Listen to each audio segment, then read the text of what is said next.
প্রিয় দর্শক শ্রোতা, আজ বৃহস্পতিবার 19 ডিসেম্বর 2024 খ্রিস্টাব্দ, 4 পৌষ 1431 বাংলা, 16 জমাদিউস সানি 1446 হিজরি। সংবাদপত্র শিরোনাম পাঠের শুরুতেই যুগান্তর পত্রিকা। যুগান্তর পত্রিকায় শিরোনাম করা হয়েছে, টঙ্গী ইজতেমা মাঠে সংঘর্ষে নিহত 3, আহত শতাধিক।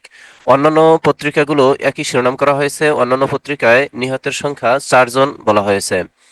তাবলিগের জুবায়ের ও সাতপন্থীদের বিরোধ, 144 দ্বারা জারি নিরাপত্তা জোরদার, মুসল্লিদের মাঠ ত্যাগ। শ্রীপুরে মহাসড়ক অবরোধ করে বিক্ষোভ, যানজট ভোগান্তি। গাজীপুরের টঙ্গী বিশ্ব ইজতেমা মাঠ দখল কেন্দ্র করে দুপক্ষের সংঘর্ষে 3 মুসল্লি, অন্য পত্রিকায় লেখছে 4 মুসল্লি নিহত ও শতাধিক আহত হয়েছেন। মঙ্গলবার রাত 3:30টায় সুরাই নিজামপন্থী মাওলানা জুবায়ের ও সাতপন্থীদের মধ্যে ঘটনা ঘটে।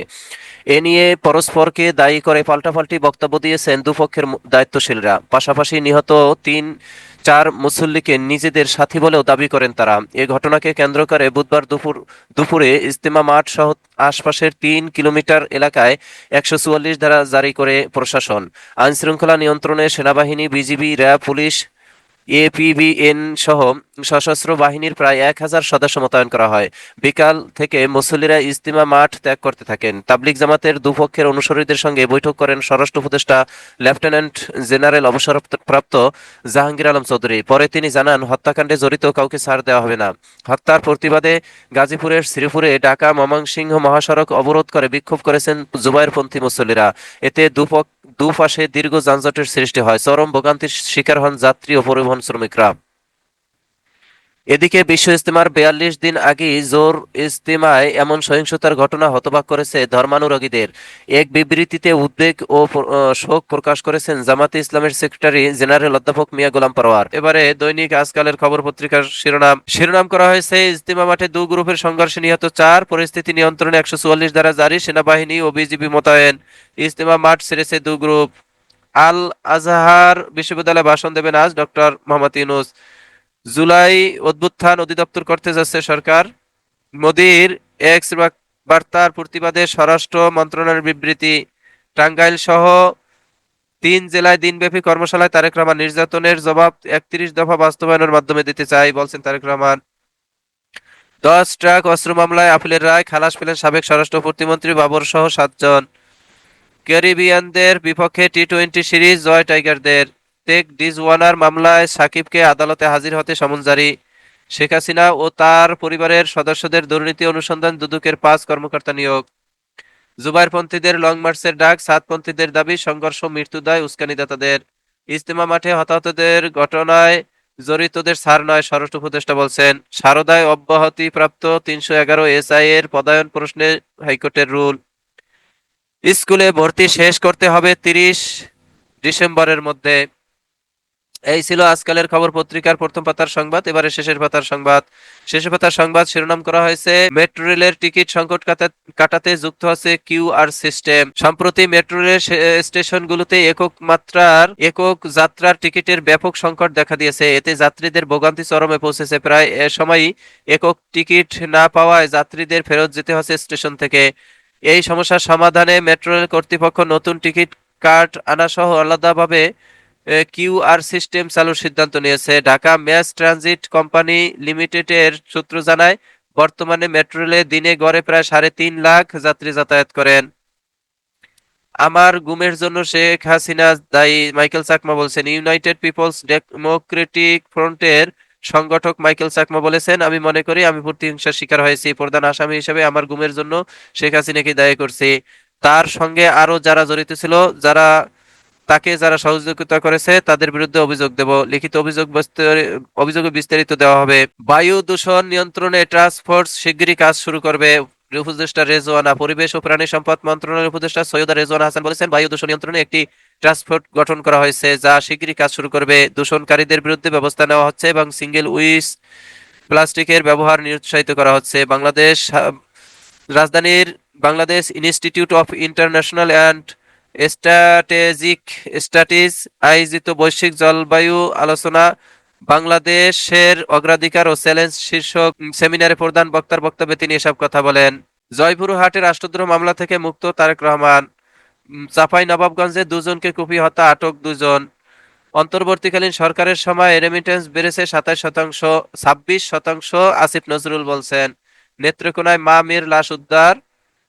এনবিআর এর সাবেক চেয়ারম্যান নজিবুর রিমান্ডে। বিএনপি কর্মী মকবুল হত্যার অভিযোগে পল্টন মডেল থানায় করা মামলায় সাবেক মন্ত্রীর কার্যালয়ের মুখ্য সচিব ও জাতীয় রাজস্ব বোর্ডের সাবেক চেয়ারম্যান নজিবুর রহমানকে 3 দিনের রিমান্ড পাঠিয়েছে আদালত। মা মেয়ের অপমৃত্যু মামলার তদন্তে মিলল লোমহর্ষক তথ্য। গতকাল 6 ডিসেম্বর সকাল 8টায় মেডিকেল ঢাকা মেডিকেল কলেজ হাসপাতাল পুলিশ বক্সের ডিউটি অফিসার কোতোয়ালি থানায় ফোন করে জানান, রাজধানীর সদরঘাট থেকে সালাউদ্দিন নামের এক ব্যক্তি অচেতন অবস্থায় এক নারী ও তার শিশু সন্তানকে ঢাকা মেডিকেল কলেজ হাসপাতালে রেখে চলে গেছেন। কর্তব্যরত চিকিৎসক অজ্ঞাতনামা নারীকে মৃত্যু ঘোষণা করে এবং শিশু সন্তানটিকে অচেতন অবস্থায় হাসপাতালে ভর্তি করে। খবর পেয়ে কোতোয়ালি থানা পুলিশ ঢাকা মেডিকেল কলেজ হাসপাতালে যায় এবং ফিঙ্গারপ্রিন্টের মাধ্যমে ওই নারীর পরিচয় শনাক্ত করে। ওই নারীর স্থায়ী ঠিকানা বাগেরহাট জেলার মোল্লাহাট এ যোগাযোগ করা হলে তার ভাই হাসপাতালে এসে মরদেহ শনাক্ত করে। দেশে ফিরছেন ব্যারিস্টার আব্দুর রাজ্জাক। ব্যবসায়ীরা খুব শক্তিশালী, অর্থ উপদেষ্টা বলছেন।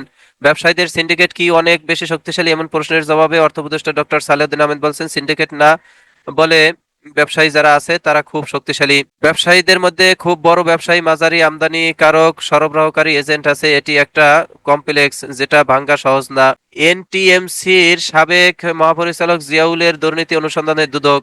অবৈধ সম্পদ অর্জনের অভিযোগে ন্যাশনাল টেলিকমিউনিকেশন মনিটরিং সেন্টারের এনটিএমসি সাবেক মহাপরিচালক জিয়াউল আহসানের বিরুদ্ধে অনুসন্ধানের সিদ্ধান্ত নিয়েছে দুর্নীতি দমন কমিশন দুদক। অভিযোগ অনুসন্ধানে গতকাল বুধবার 3 সদস্যের অনুসন্ধান টিম গঠন করা হয়েছে। দুদকের ঊর্ধ্বতন একটি সূত্রে বিষয়টি নিশ্চিত করেছে। তার বিরুদ্ধে ক্ষমতার অপব্যবহার ও অবৈধ সম্পদের পাহাড় গড়া সহ অর্থ পাচারের অভিযোগ, মানুষের ব্যক্তিগত আলাপ রেকর্ডও ফাঁস করা। সেনাবাহিনীর চাকরিচ্যুত জিয়াউল আহসান তার স্ত্রী, সন্তান ও তাদের মালিকানাধীন ব্যবসা প্রতিষ্ঠানের ব্যাংক হিসাবের লেনদেন স্থগিত করে বাংলাদেশ ব্যাংক। সাংবাদিক আবু সাইদের ইন্তেকাল। করাইল বস্তিতে আগুন। বগুড়ায় আবাসিক হোটেলে ম্যানেজারকে ছুরিকাঘাতে হত্যা। রূপগঞ্জের পূর্বাচলে সুজানার পর এবার কাব্য নামের কিশোরের লাশ উদ্ধার। রাজশাহীতে আবাসিক হোটেলে ডাকাতি।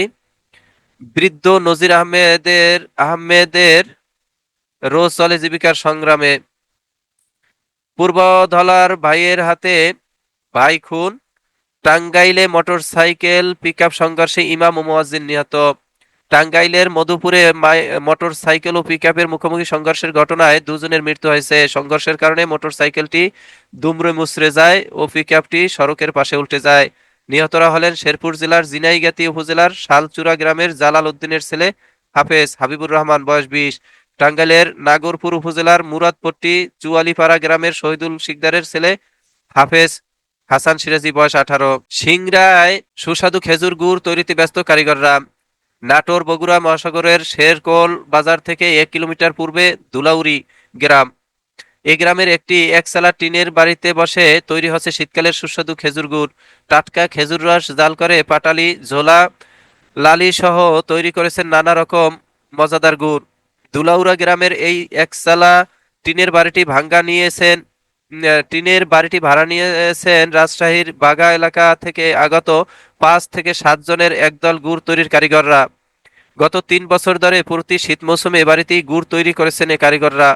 এ কারণে এই বাড়িটি এখন স্থানীয়দের কাছে গুড় তৈরির কারখানা নামে পরিচিত হয়ে উঠেছে। সরেজমিন ধুলাউড়ি গ্রামের ওই বাড়িতে গিয়ে দেখা গেছে রস জাল দিয়ে গুড় তৈরিতে ব্যস্ত সময় পার করছেন কারিগররা। স্ত্রী সন্তানকে রেখে শ্বশুরবাড়ি, রাতে মিলল লাশ। দিনের বেলায় স্ত্রী সন্তানকে শ্বশুরবাড়ি রেখে এসে রাতে গলায় ফাঁস লাগিয়ে আত্মহত্যা করেছেন এক যুবক। গত মঙ্গলবার রাতে চট্টগ্রামের আনোয়ারা উপজেলার রায়পুর ইউনিয়নের সুন্নাপাড়া গ্রামের হাজিরপাড়া এলাকায় এ ঘটনা ঘটে। নিহত যুবকের নাম মোহাম্মদ রফিক, বয়স 26। তিনি স্থানীয় খায়ের আহমেদের ছেলে। তার স্ত্রী ও এক কন্যা সন্তান রয়েছে। রফিক একটি চায়ের দোকানের কর্মচারী ছিলেন। পরিবারে মা, বাবা ও 3 ভাই থাকলেও সবাই আলাদাভাবে বসবাস করতেন।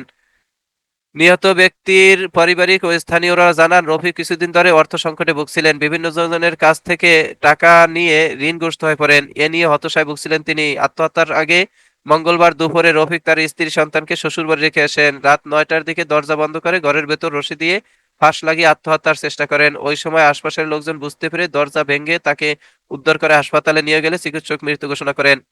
আনোয়ারা থানার ভারপ্রাপ্ত কর্মকর্তা ওসি মনির হোসেন বলেন, আমরা লাশ উদ্ধার করে ময়নাতদন্তের জন্য চট্টগ্রাম মেডিকেল কলেজ হাসপাতালে পাঠিয়েছি। ঘটনায় আপাতত একটি অপমৃত্যু মামলা হয়েছে। এই ছিল দৈনিক আজকালের খবর পত্রিকার শিরোনাম। এরই মাঝে শেষ হলো আজকে পত্রিকা পাঠের সময়। আপনারা সকলেই ভালো থাকবেন, আল্লাহ ভালো রাখুন এই প্রত্যাশা কামনা করে শেষ করছি। আসসালামু আলাইকুম রহমতুল্লাহ।